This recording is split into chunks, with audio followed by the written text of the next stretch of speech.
Hello everyone. तो आज हम बात करने चाह रहे हैं, आज हम एक वीडियो रिकॉर्ड कर रहे हैं और आज हमारे जो वीडियो रिकॉर्ड करने का जो इंटेंशन है वो है कि एक एग्ज़ाम हुआ है एमपीपीएससी का, जो हम बोलते हैं स्टेट फॉरेस्ट सर्विस 2019। तो ये एग्ज़ाम 19 का था क्योंकि कोविड-19 की वजह से डिले हो गया और अब हम एग्ज़ाम हुआ था 19 सितंबर 2021 को, मीन्स अभी आपके 2 दिन पहले ही एग्ज़ाम कंप्लीट हुआ है।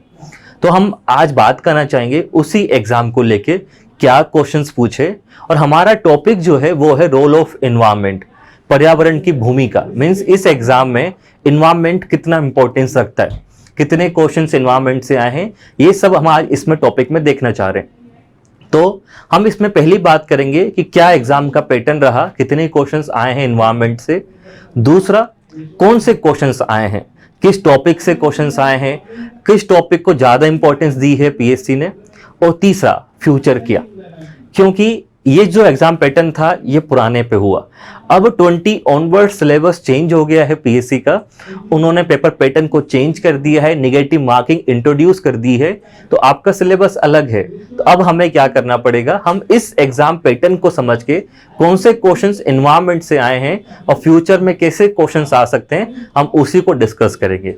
तो ये हमारे टॉपिक की हम यहाँ पे बात करते हैं। दूसरी बात ये है, जो क्वेश्चंस आए हैं बहुत ही एक मैं बोलूंगा मॉडरेट टू सिंपल लेवल के थे। अगर हम 2-3 क्वेश्चंस को छोड़ दें जो टफ मैं बोल सकता हूं, अदरवाइज सारे क्वेश्चन सिंपल। आप कोई सी बुक फॉलो कर रहे हो, कोई सी भी एनवायरनमेंट की बुक, सारे क्वेश्चंस वहां पे मिल जाएंगे। लेकिन इस वीडियो बनाने का जो एकमात्र इंटेंशन है वो ये है कि बुक में सब कुछ दिया हुआ है, लेकिन जो हमारी क्लासेस हैं, तथागत में जो क्लासेस होती हैं या जो मेरी क्लासेस है, उसमें क्या आपको बेनिफिट दिखाई देता है। मोस्ट ऑफ द क्वेश्चंस, या मैं बोलूं ऑलमोस्ट सारे क्वेश्चंस, 25 आउट ऑफ 25 सारे क्वेश्चंस आपके क्लास नोट्स में हैं। तो वो सारी बुक्स में भी हैं, दूसरी कोचिंग में भी होंगे नो डाउट, लेकिन हमारे में क्या खास बात है, हम उस प्रोसेस पे चलते हैं। आपको फैक्ट याद करने की जरूरत नहीं पड़ेगी, जो हम टॉपिक कंप्लीट करते जाएंगे वो क्वेश्चंस साथ में आते जाएंगे। अगर आपने मेरी क्लास अटेंड की हो तो आपने क्लास नोट्स को आप देख सकते हैं, आप क्वेश्चंस को देख सकते हैं, आपको मिल जाएंगे।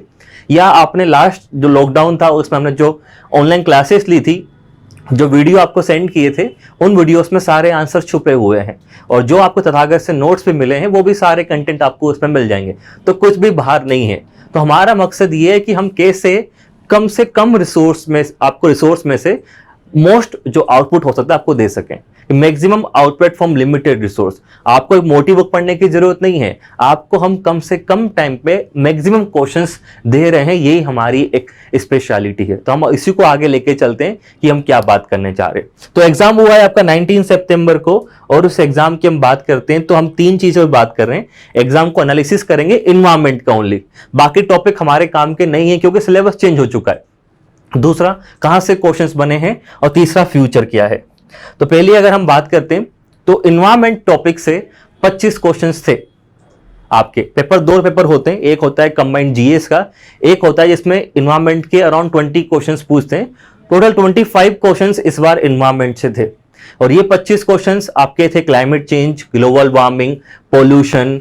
देन आपके टॉपिक था आपका बायोडाइवर्सिटी से क्वेश्चन आए थे, एनवायरनमेंट लॉ से क्वेश्चन आए थे। तो आप देख सकते हैं 2 बात बड़ी इंटरेस्टिंग है। अभी अगर आप हमारे ग्रुप को फॉलो कर रहे हो तो उस ग्रुप में पिछले 1 हफ्ते में हमने करीबन उसमें 20 क्वेश्चंस मैंने डाले हैं, और उन 20 क्वेश्चंस में से 5 क्वेश्चन थे एनवायरनमेंट के, 5 में से 4 क्वेश्चंस इस एग्जाम में थे, सिर्फ 5 में से 4।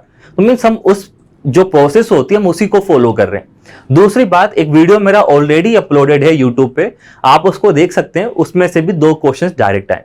तो मतलब बहुत सिंपल पेपर आता है, लेकिन अगर हम सही तरीके से पढ़ें तो हमें ये काम आएगा। तो फ्यूचर में जो भी एग्जाम होगा फॉरेस्ट सर्विस का, जो प्लान भी है मे बी नवंबर में हो जाए, तो उसमें ये टॉपिक आपको बड़ा हेल्प करने जाएगा।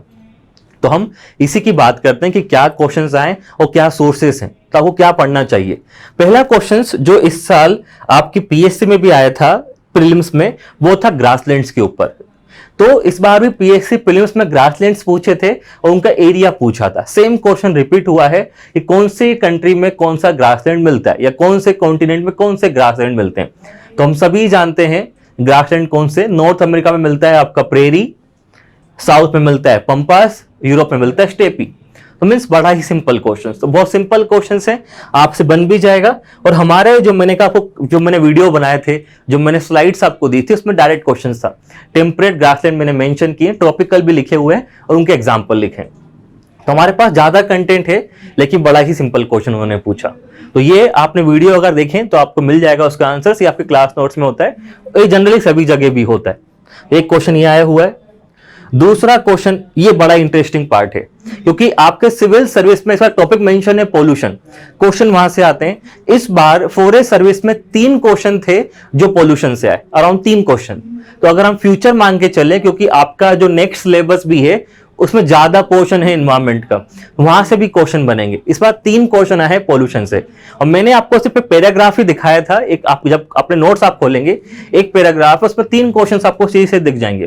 पहला क्वेश्चन आया है कि क्या एक जो आपका भाग है वो अफेक्ट होता है फ्लोराइड पोल्यूशन से, जो फ्लोराइड का जो पोल्यूशन है उससे क्या इंपैक्ट पड़ता है। तो आप जानते ही हैं फ्लोराइड से बीमारी होती है फ्लोरोसिस, जिनसे दांत खराब होते हैं। तो आंसर क्या हो जाएगा, दंत, या मतलब टीथ। दूसरा सेम क्वेश्चन पोल्यूशन से, कौन सी एक वाटर वॉर्न डिसीज है, मतलब कौन सी बीमारी गंदे पानी से होती है। तो ये पीएससी थोड़ा सा डाउट यहां पर उन्होंने डाल दिया है, क्योंकि फ्लोरोसिस अभी हम देखें ये भी होती है, और एक कोलेरा आप जानते ही हैजा, ये गंदे पानी से ही होता है। तो इसके दोनों आंसर पॉसिबल हैं। अगर पीएससी कोई एक आंसर देगा तो कोलेरा देगा, क्योंकि फ्लोरोसिस खाने से भी हो सकती है लेकिन कोलेरा से पानी से होती है। तो आंसर दोनों भी हो सकते हैं, या ओनली कोलेरा शायद देगा तो पीएससी ही देगा, पर मुझे लगता है कि दोनों आंसर देने चाहिए। ये क्वेश्चन भी आया। तीसरा क्वेश्चन है ब्लू बेबी सिंड्रोम।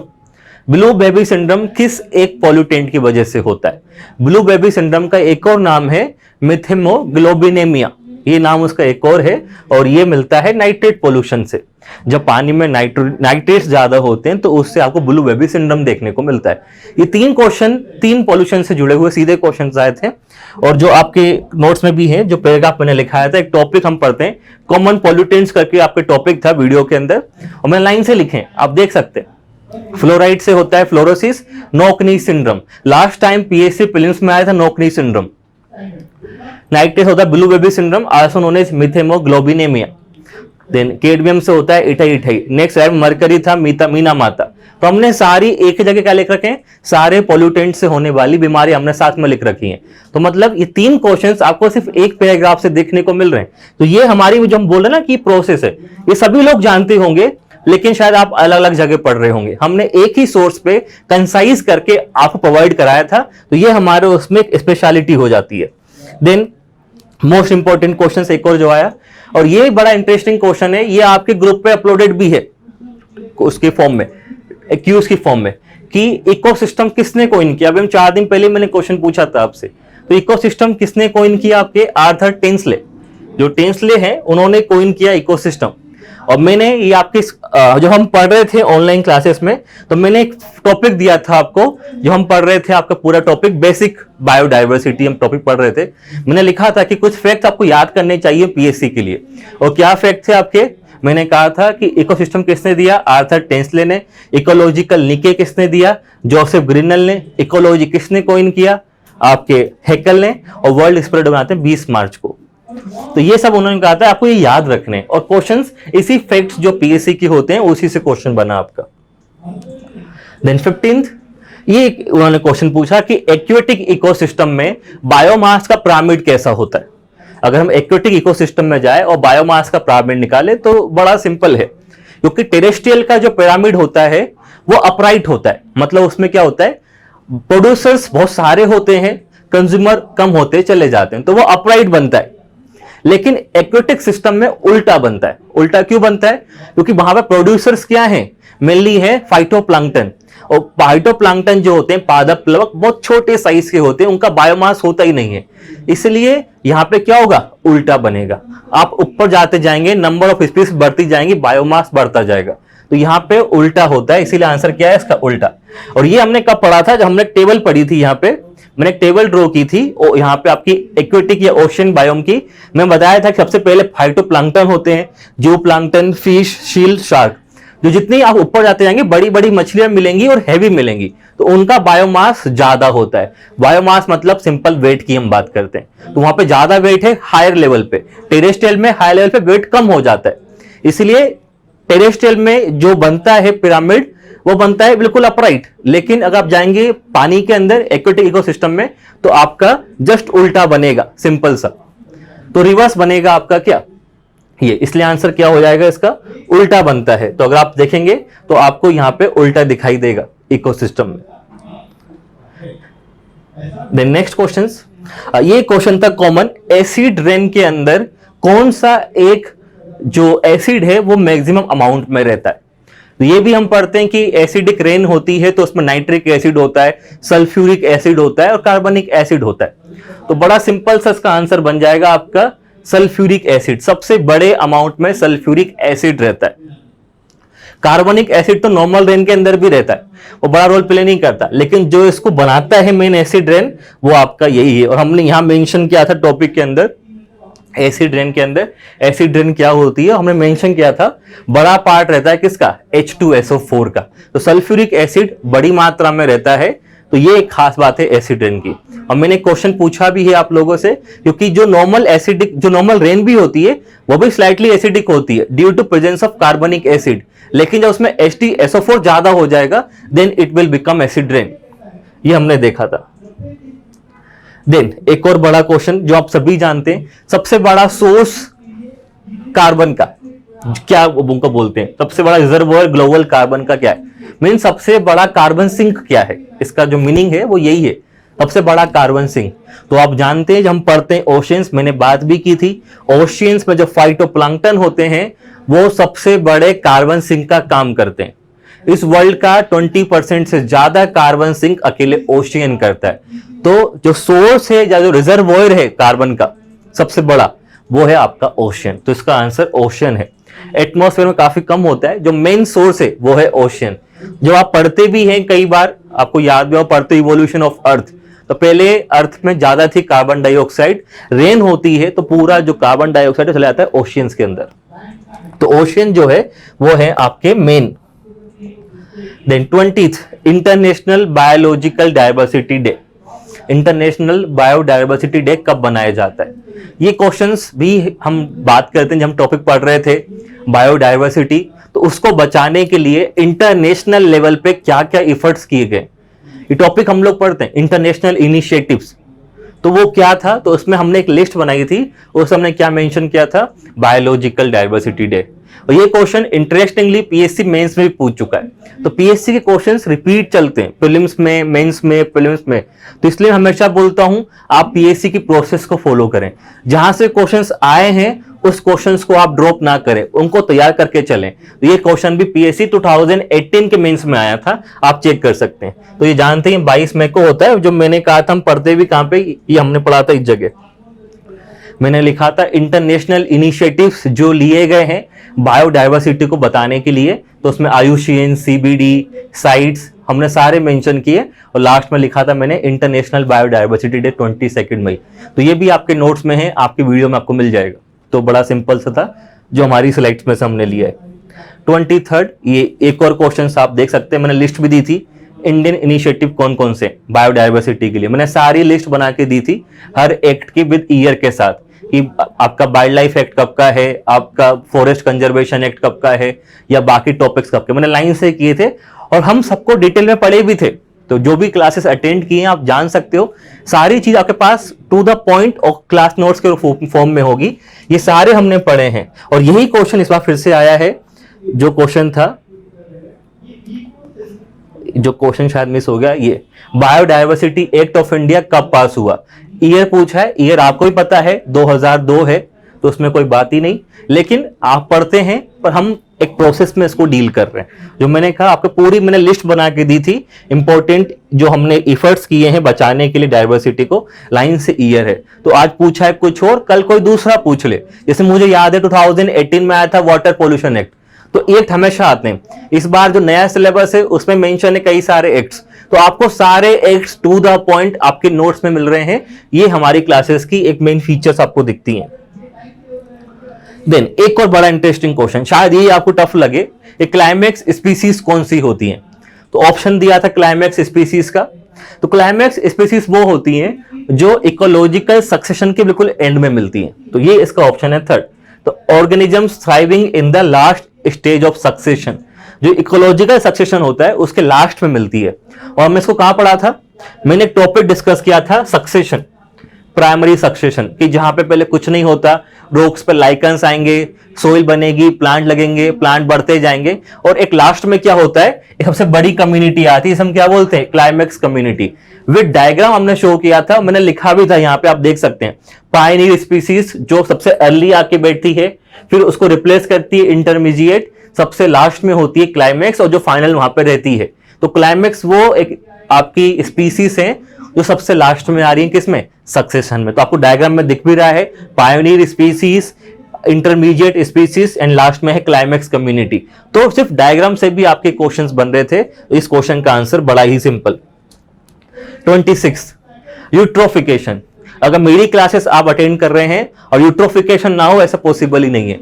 मेरा एक मेन टॉपिक रहा है यूट्रोफिकेशन हर बार। तो यूट्रोफिकेशन जुड़ा किससे है? सरफेस वाटर के पोल्यूशन से। आप जानते हैं, आपको जो बाहर नदियों में, नालों में जो एक ब्लू या ग्रीन कलर की एल्गी दिखाई देती है, उसी को बोलते हैं यूट्रोफिकेशन। हिंदी में कहते हैं सुपोषण। एक और नाम है इसका एल्गी ब्लूम।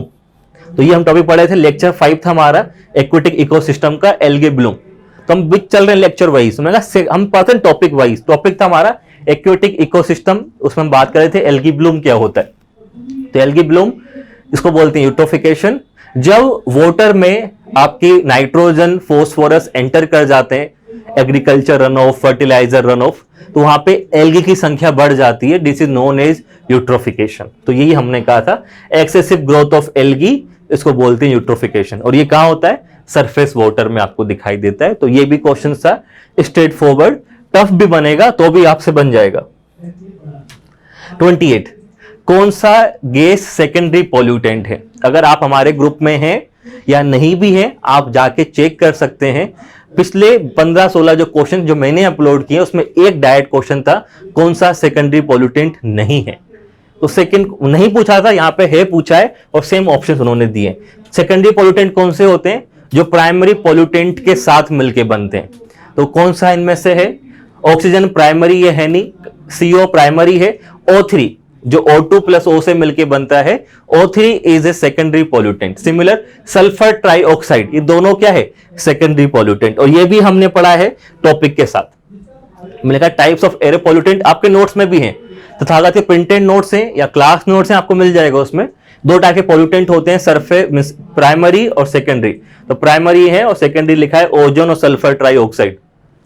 तो मतलब ये है, हम उस प्रोसेस पे चल रहे हैं, टॉपिक वाइज टॉपिक हम बात कर रहे हैं, और हर टॉपिक से क्वेश्चंस मिल रहे हैं आपको। तो यही हम बात कर रहे हैं जो आपको काम में आएगा। Next question, biological oxygen demand अगर हाई है तो क्या रिफ्लेक्ट करता है? यही क्वेश्चन 2018 फॉरेस्ट मेंस में भी आया था। वहां फुल फॉर्म पूछी गई थी, बीओडी की फुल फॉर्म क्या है? तो बीओडी की फुल फॉर्म पूछी गई है, यहां पे बीओडी का मतलब पूछा जा रहा है। तो मतलब अगर आप फॉलो भी कर रहे हो ना एग्जाम पैटर्न को, तो आपसे आंसर्स बन जाएंगे। तो बीओडी क्या शो करता है? ऑप्शंस बड़े इंटरेस्टिंग थे, नॉन पोल्यूटेड वाटर या प्रेजेंस ऑफ ऑर्गेनिक मैटर। तो बड़ा ही सिंपल है, अगर आप जानते हैं बीओडी का मतलब ही होता है किससे? प्रेजेंस ऑफ ऑर्गेनिक मटेरियल कितने हैं, जो मैंने आपको डेफिनेशन दी भी थी कि वाटर क्वालिटी का मीजर है, और उसका मतलब सिंपल सा है, कितना हमें ऑक्सीजन चाहिए ऑर्गेनिक मटेरियल्स को डिकम्पोज करने के लिए। तो वर्ड भी हमने मेंशन किया है, ऑर्गेनिक मैटर को डिकम्पोज करना है तो कितना ऑक्सीजन की नीड हो रही है। जितना ज्यादा ऑर्गेनिक मैटर होगा उतना ही ज्यादा क्या होगा? उसकी डिमांड बढ़ जाएगी ऑक्सीजन की। इसलिए हाई क्या होता है? बीओडी हो जाता है। तो हाई बीओडी मतलब क्या है? High presence of organic material in water.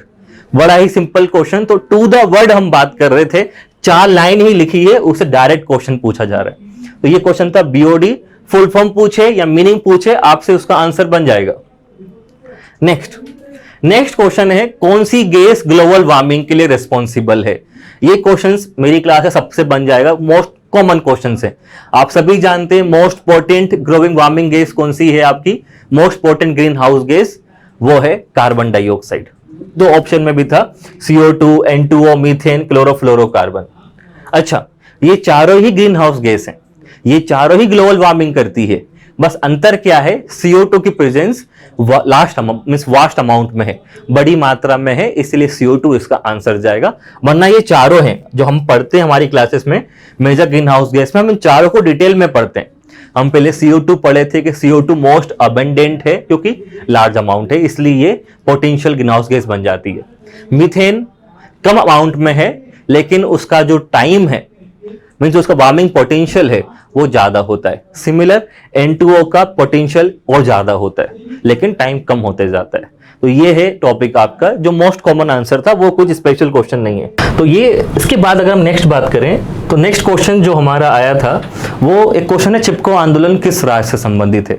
तो शायद मोस्ट सिंपलेस्ट क्वेश्चन आप बोल सकते हैं कि चिपको जो है वो जुड़ा है किससे, उत्तराखंड से। तो ये सभी लोग जानते हैं। तो लास्ट टाइम PSC ने पूछा था चिपको किस गांव से चालू हुआ, सेकंड पूछा गया चिपको के लीडर कौन थे। तीन ही क्वेश्चन बनते हैं जो सभी लोग जानते हैं, सभी को आंसर पता है, ये क्लास में भी हुआ था। हम एक टॉपिक डिस्कस करते हैं, लोकल मूवमेंट जो हुए हैं इन्वायरमेंट को बचाने के लिए, उसमें 3 बड़े मूवमेंट पढ़ते हैं। हमने चिपको पढ़ा था, चिपको डिटेल में पढ़ा था, चालू क्या हुआ, क्या मुद्दा था, क्या कौन कौन से लीडर थे, सभी लोग जानते हैं, हम भी पूरा पढ़े थे। चिपको नहीं, हमने साथ में पढ़ा था अपिको भी, जो कर्नाटक में हुआ अपिको, वो भी हमने पढ़ा था। और तीसरा हमने पढ़ा था save silent valley, save silent valley. 3 बड़े मूवमेंट थे, हम तीनों ही पढ़े हैं, हमने कुछ नहीं छोड़ा। तो आज अगर PSC चिपको पूछ रहा है तो कल वो अपिको पूछे या पूछे आपका सेव साइलेंट वैली, हमारे पास सारे आंसर्स रेडी होने चाहिए। तो हम सारे बेसिस कवर करके चलते हैं कि कुछ छूटे ना। तो ये मैं एग्जांपल दे रहा हूं कि सेव साइलेंट वैली हमने पढ़ा था, जो साइलेंट वैली नेशनल पार्क से जुड़ा हुआ है। तो क्वेश्चंस कैसा भी पूछे आपसे गलत नहीं होगा। और इंटरेस्टिंग है, इस बार क्वेश्चन भी आया है साइलेंट वैली नेशनल पार्क का, तो ये भी आपसे बन जाता है। तो क्वेश्चंस कुछ भी ऐसे नहीं है जो नहीं बनते हैं, सिंपल, लेकिन जब सोर्स आपके पास सारा हो तो गलत होने की चांसेस भी खत्म हो जाते हैं। एक क्वेश्चन आया था मोस्ट सिंपलेस्ट MP का, सबसे बड़ा नेशनल पार्क कौन सा है, तो आप ही जानते हैं कौन सा है, कान्हा। तो कान्हा सबसे बड़ा नेशनल पार्क है, तो इसमें कोई बात ही नहीं है आपकी सोचने की। और ये मैं एक बड़ा इंटरेस्टिंग सा किस्सा मैं शो करना चाह रहा था, आप देखिएगा वीडियो में। लास्ट हम लॉकडाउन में पढ़ रहे थे, मैंने आपको टास्क दिया था, लॉकडाउन टास्क, कि हम लोग पढ़ लिए हैं बायोडायवर्सिटी, आपको घर में क्या तैयार करना है, आपको लिस्ट तैयार करनी है नेशनल पार्क इंपॉर्टेंट जो भी है, और साथ में जो न्यूज में है वाइल्ड लाइफ सेंचुरी, वो आपको प्रिपेयर करनी है और उनके कुछ पॉइंट्स आपको लिखने कि कहां पे है, कब बना, क्या फीचर्स हैं, वो मेंशन करने हैं। मैंने ऐसा टॉपिक आपको दिया था, ये मैंने एक मेंशन में स्पेशली कर रहा हूं लॉकडाउन टास्क की फॉर्म में। मेरे को 4 टास्क मैंने दिए थे, नेशनल पार्क कौन से हैं, सेंचुरीज, उनके फीचर्स, और मैंने एग्जाम्पल भी शो किया था इन इलस्ट्रेशन की फॉर्म में। जैसे PSC वाले बच्चे क्या करेंगे, तैयार कैसे करेंगे, तैयार ऐसे करेंगे, लाइक कान्हा नेशनल पार्क कब बना, क्या फीचर है, first in MP, largest in MP, Mandla Balaghat दोनों जिलों में है, ईयर 1955, टाइगर रिजर्व भी है, टाइगर स्वाम डियर दोनों बारासिंगा के लिए फेमस है, और इसका टाइटल एक मैस्कट क्या है, भूर सिंह। तो हमने एक ही जगह पे पूरा कान्हा जो नेशनल पार्क है, एक ही जगह मैंने लिखा था कि आपको तैयार ऐसे करना है, और क्वेश्चंस सीधा आया है। वैसे भी आपको पता होगा, मैं वो वाली बात नहीं कर रहा, लेकिन मतलब हम वहीं पे लिख दिए थे आपके नोट्स में, ताकि आपको अलग से पढ़ने की जरूरत नहीं पड़े। तो हम उसी प्रोसेस की बार बार बात कर रहे हैं। 40th क्वेश्चन आया था, ये शायद आप लोगों से नहीं बना हो, कि एक कार्बन क्रेडिट किसके बराबर होता है। एक कार्बन क्रेडिट जो हम बोलते हैं, जो मैकेनिज्म है क्योटो प्रोटोकॉल के अंदर, कार्बन क्रेडिट, एक कार्बन क्रेडिट किसके बराबर होता है। तो ऑप्शन में था 100 kilo carbon, 100 kilo carbon dioxide, 1000 kilo carbon, 1000 kilo carbon dioxide. और ये क्वेश्चंस भी हम लोग पढ़े, आप अभी भी जाइए तथागत के नोट्स जो मैंने आपको प्रोवाइड कराए हैं, आप वो पढ़ सकते हैं। उसमें एक टॉपिक मेंशन है क्लीन डेवलपमेंट मैकेनिज्म, एक टॉपिक होगा स्वच्छ विकास तंत्र, उसमें मैंने मेंशन किया है इसके अंदर हम कार्बन को ट्रेड करते हैं कार्बन क्रेडिट की फॉर्म में, और एक कार्बन क्रेडिट है 1 टन ऑफ CO2, एक CO2 के बराबर है आपका ये। तो 1 टन CO2 मतलब कितना हो गया, 1000 किलो CO2। तो डायरेक्ट आंसर्स था, तो ऐसा नहीं है कि बाहर से पूछा गया, ये आप जाके तथागत के नोट्स आप देख सकते हैं जो मैंने आप प्रोवाइड कराए हैं। तो 1 टन CO2 होता है एक कार्बन क्रेडिट के बराबर। कुछ और क्वेश्चन बनता तो कार्बन क्रेडिट कहां से निकला? इस क्लीन डेवलपमेंट मैकेनिज्म से, CDM। इसको रिप्लेस करने की बात चल रही है, अब लाया जाएगा सस्टेनेबल डेवलपमेंट मैकेनिज्म। हमने वो सारे टॉपिक एक ही जगह पे लिखे हैं, तो ये क्वेश्चंस भी आपसे बनना चाहिए कि 1 टन CO2 होता है 1 कार्बन क्रेडिट के बराबर, तो ये क्वेश्चंस भी आपसे बनेगा। देन 2 क्वेश्चंस आए हैं, IPCC कब बना? आपका inter governmental panel on climate change, जलवायु परिवर्तन पे अंतर सरकारी एक अंतरराज्यीय जो एक संस्था है, ये कब बना? 1988 में। आप जानते ही हैं UNEP और WMO। एक वीडियो मेरा अपलोडेड है ऑलरेडी, उसकी लिंक आपको मिल जाएगी इसी वीडियो के साथ ही, आप उस लिंक को खोलिए। उसमें मैंने पूरे कन्वेंशन एक ही जगह मेंशन किए हैं, पूरे नेशनल एक्ट्स एक ही जगह मेंशन किए। जो भी कैंडिडेट इंटरेस्टेड है आपके फॉरेस्ट के एग्जाम में, उस वीडियो को जरूर देखें, उसमें सारे कन्वेंशन सारे एक्ट्स एक लाइन मैंने मेंशन किए हैं, ये वहां भी मेंशन था 1988। मैं तो ये भी बताया था कि बनाया किसने? WMO प्लस UNEP से मिलकर बनाए। एक और क्वेश्चन आया इसी साल, शेरनोबिल घटना कब हुई? मे भी आप लोग भी जानते हैं, 1986 में घटना हुई शेरनोबिल।